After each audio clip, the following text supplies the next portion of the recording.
ses geldi, duydum adını. Yıldızlar anlattı bana yar yanını.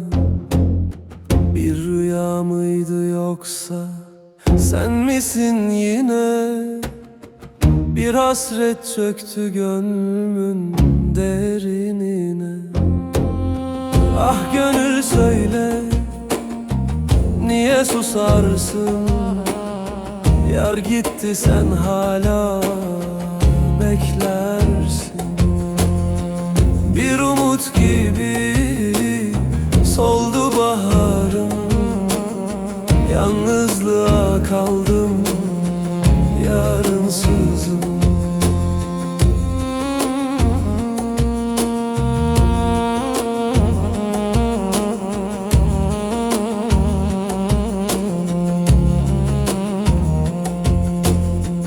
Bir rüzgar eser, seni getirir.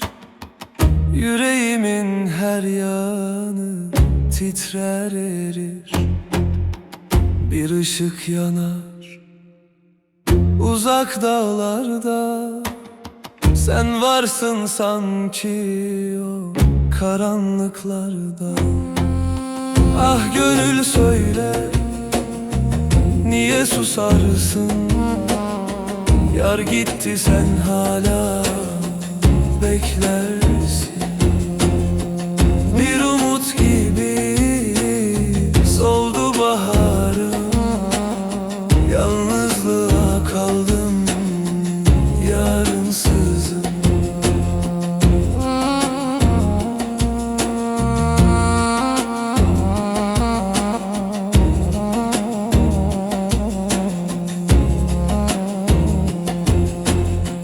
Bir akşam daha sensiz iner şehre, içim yanar, sesim düşer nehre. Bir dua gibi, bir yara gibi, adın kalmış dilimde kara gibi. Ah gönül söyle, niye susarsın? Yar gitti sen hala